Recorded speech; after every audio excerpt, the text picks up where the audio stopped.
Hi everyone, my name is Moni. And I'm Naveen from Before You Play. And today we are going to finally discuss the summary of our Vital Lacerda series.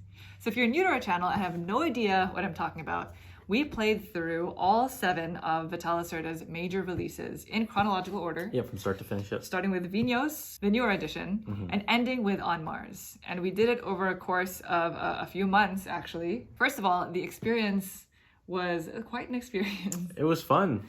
You know, it was a lot harder. We knew it was going to be hard. Yes. But it was a lot harder than we thought. It was even harder for me. I only won 1 of the 7 games. Monique won 6. Well, that's not how it worked in practice. Yeah, he actually won a lot more during practice. Yeah. But that's part of it. Like when the quarantine hit, everything kind of slowed down. We thought that we would be able to finish it in like 2 months max, and it ended up stretching for much longer. It did, yeah. It took a lot of late nights filming, a lot of hours editing, but it's done. Yeah, because for each game we had played all of them before. Yes. Going into this. That's right. But then we wanted to go in there and play them again to clean up, make sure we knew every single rule as best as we could. Actually, with the exception of On Mars. When we started the series, we had never played it. Technically, yes. When we started the series, we had not played On Mars, but Yeah. we played it a couple times leading up to The that actual time filming. in the timeline. Yeah, so that was tough. Having to learn it and then figure out how to strategically play it and then present it Yep. was a big challenge. But it's done. And before we continue, we do want to just say thank you to everybody who followed along. If you watched every single video, wow, that's amazing. Even if you just caught one, thank you so much. Thank you especially to Mr. Vital Lacerda himself. And the whole reason why we did this in the first place is because he is my personal favorite board game designer. And whenever we put out a video, he was in the comment section writing some thoughts and being very supportive of the journey. Supportive, yep. So thank you to Ian O'Toole as well, and some of Vital Lacerda's designing partners. And Eagle Griffin Games. And Eagle Griffin Games. So big thank you to everybody. So before we give our final rankings, we thought it would be kind of fun to hand out some superlatives. So we have a list here. Are you ready? Yes, I think so. Okay. Best artwork. If we're talking about the box cover, I think On Mars. Board? Board, CO2 Second Chance. Right? Whoa. For me, Lisboa. Lisboa is pretty cool. Best board yeah. artwork. Easiest to teach. Escape Plan. Vinhos. Vinhos, yeah, maybe. Yes. Hardest to teach. Maybe CO2. I would say Lisboa. Lisboa, yeah. Yeah. Best theme. For me, it's Lisboa. I'd say CO2. Yeah. Most different / unique. Probably Escape Plan. Most different, Escape Plan. Most unique in feel, Vigalaris. No, Lisboa. Lisboa. Lisboa, for sure. Most complicated, On Mars. Easiest to start with. Yeah. Escape Plan. I agree. Escape Plan is probably the easiest, but I would want them to start with Vinhos. With the bank or without the bank? With the bank. With the bank. And last but not least, the best at 2. It's the best gaming experience for people playing 2-player games. I think I'm going to say CO2. Whoa. I think I will say CO2. 2-player co-op, yes. I would say Lisboa. Lisboa? Lisboa scales really well, and it's just such a good, clean design. I think that was it for that. Yeah. Yeah, that's it for that. If you can think of any, or if you had any questions Yeah, about other them categories or something. we didn't think of, then go ahead and write it in the comments below, and we will get back to you. We'll try to address those, yeah. And finally, we are going to rank them. Are you ready? Yes, I Where's think your so. list? I have my list on my cellular device. So So- we've not talked about these with each other. No, we have not discussed this, so this is going to be news to each other. There are 7 games, and we are going to start with number 7. Now, when we rank these, we gotta first say that we like each and every one of these games. So it's Yeah. not like one game is like bad or anything like that when you put them in the ranking. We're taking into consideration complexity, how clean of a design is it, how easy it is to get in and out of the game. Fun factor. Yeah, fun factor. Yeah. Is it easy to teach? Is it easy to learn? The experience as a whole. Let us start with number 7. I'll say number 7 is Escape Plan for me. Great game, fun game. It's the one kind of outlier game of the 7, and I think that's maybe why it's at number 7 for me. Yeah. I still have a great time playing it. I like playing it a lot. I think I like it best at 3 players. Oh, 3. I think so. Interesting. Yeah. I don't know if I would have chosen that number. My number 7 was also Escape Plan. What a surprise. It's for the same reasons. I enjoy Escape Plan. I would probably prefer to not play it at 2. So it is definitely just the most different design. Like we were mentioning in the actual video, if you're really into his traditional designs, this is the one that is the most not like the others. Right. But it's still really fun. It's a great game. Yeah. It is a great game. Number 6, Monique? My number 6 is CO2, cooperative version. CO2 co-op. Yes. If we're talking CO2 competitive, that might be number 7. Oh, that might be number 7 for you. CO2 competitive is just so easy to lose. And like, you get this whole game set up, you're like gearing up to play, and then you lose. Walloped. Yeah. So, but CO2 co-op is really fun. It's like really fun to try to figure out this like really intense puzzle together. What is your number 6? Number 6 for me is Vinios. Whoa. Yeah, I like Vinios. When you say whoa, it's like I did some sort of offending. I awarded Vinios so many superlatives. You did. I like Vinios. It's a great game. I think that his other designs are better. Sure. Yeah. Yeah, Vinios was the first one. So this was his launching point. Yeah, exactly. So that's fair. For me, after playing Vinios several times, there's kind of a predictable pattern or strategy that I see in the game, and that's having multiple vineyards where some of the vineyards are producing lesser quality grapes. I think it's called quality. I can't remember. There's 2 different categories, value and quality. And you then would want to spend those to take those extra actions with those, what are those people at the very top of the game? The magnates. The magnates, yeah. So I see that that's kind of like the way to go. So I guess because my brain thinks that way, it then puts Vinios like a little bit lower. At lower. Yeah, exactly. But the question is, what if everybody did that? Well, yeah, of course, that's the case. So then you got to edge yourself out. I'm not trying to change your mind. Yeah. Number 5? Number 5 for me is Kanban. Oh my gosh! Yes, Kanban. I'm gonna gasp at every one of your choices. It's a great game. I love the game. Yes. Yeah, so it's a fantastic game. It's actually really fun at 2. I think this game does play very well at 2. For that superlative, I debated. Yes. Kanban or Lisboa, because Kanban. Because I know I said CO2, but now I'm thinking about it more. It's like maybe Kanban at 2 is really, really good.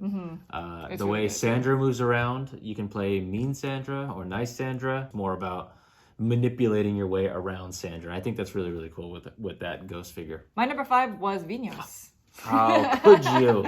What? I had it at 6 and you had it at 5. Well, to be fair, I feel like the higher numbers, the higher rankings are going to be heavily weighted towards his, newer designs. Because, as he designs, he just thinks of these, like, newer, more innovative ideas. And so it's going to be, like, cooler and cooler, I felt. But Vinios is number 5. I love Vinios. I try to introduce people to his designs with Vinios because I feel like it's so...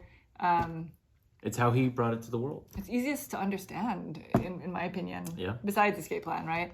But, I feel like it fit right in there. Number 5. Okay, and number 4 for you? My number 4 was the Gallerist.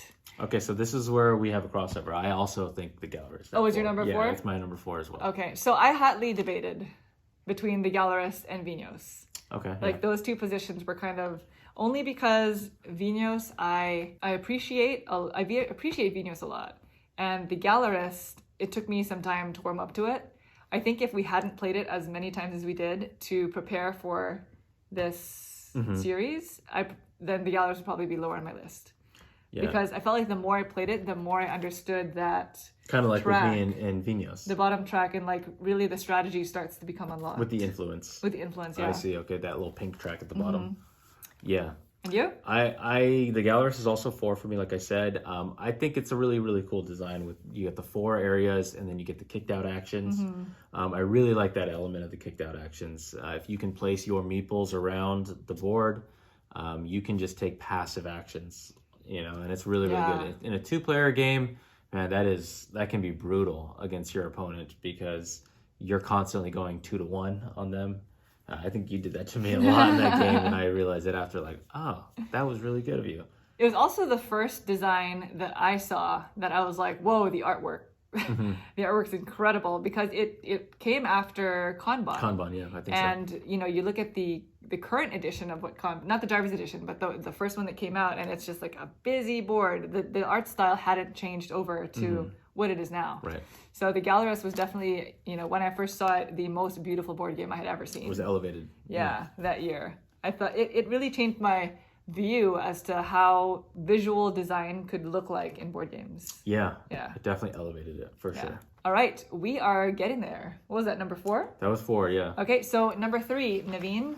Number 3 for me is... The last 3 are kind of blurring, right? They are Top getting 3. It is, I hate to say it, it is On Mars. Whoa! Yeah, it's On Mars. Oh my gosh.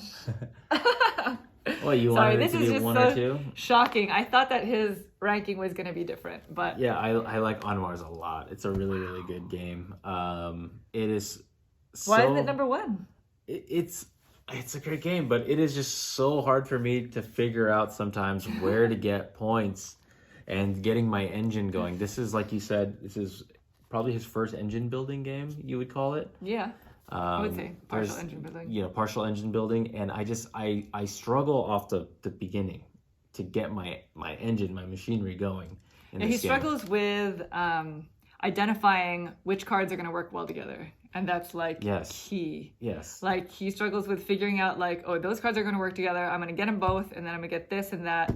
That's kind of. And it's all laid out for you there too, which is weird because I should be able to be like, that scientist, that card, let's make it work. And I just do not do it for some reason in that game because I'm like, oh, but those resources over there, I should probably pick some of those up along the way.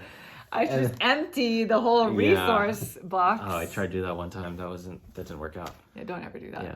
And you? My number 3 is Kanban. Kanban, yeah. So Kanban was my first entry. It that was your my first Lacerda, right?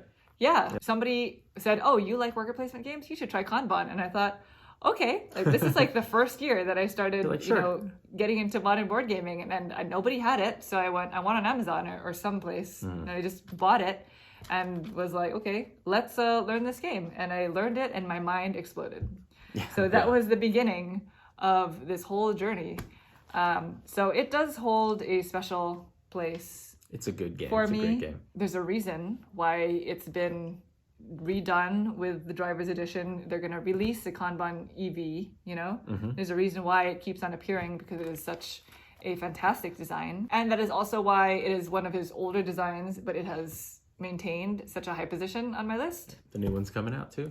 Yeah. So, well, that's it. It's Kanban. I love it. Number 2.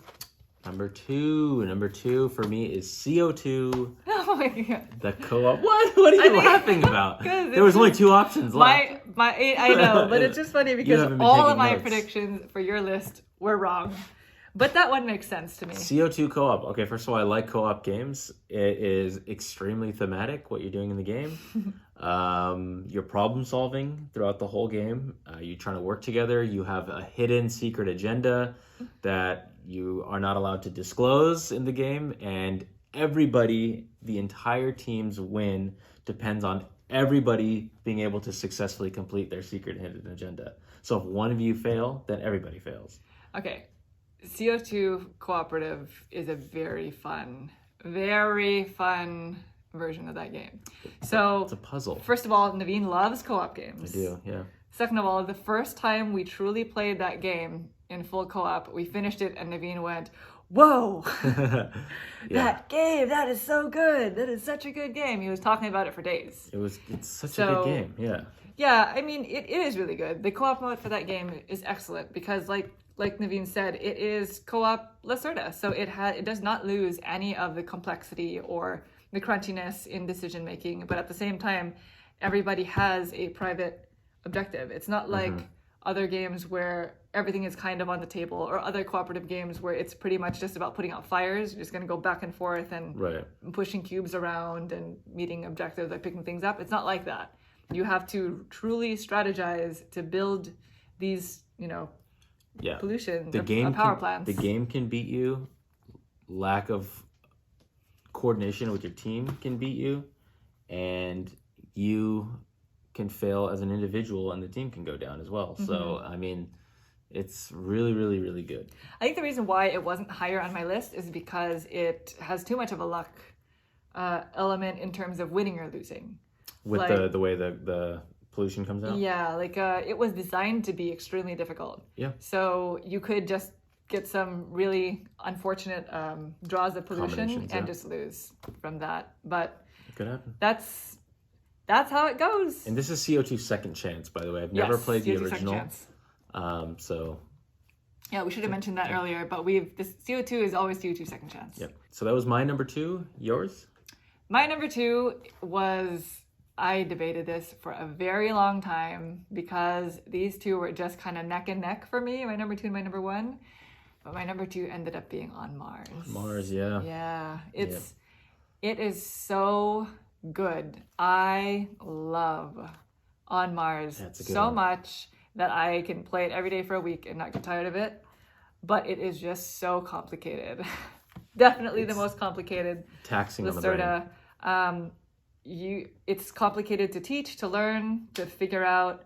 It's not impossible. So do not let me detract you from playing this game, because that's why it's ranked so high. It's an excellent game. It's an excellent game. Yeah. Like if you can power through it and like just tell yourself, I'm gonna learn this game and I'm gonna figure out this game, you won't regret it. It's excellent. But because of that kind of difficulty in getting it to the table and like teaching it to new players, etc., it was my number 2. Okay, that's fair. Yeah. It's a great game. And finally, number 1.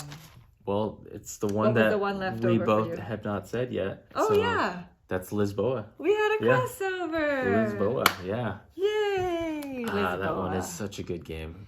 I've seen a lot of people kind of in the comments, especially for that video, kind of agreeing with why we can both agree this game is number 1.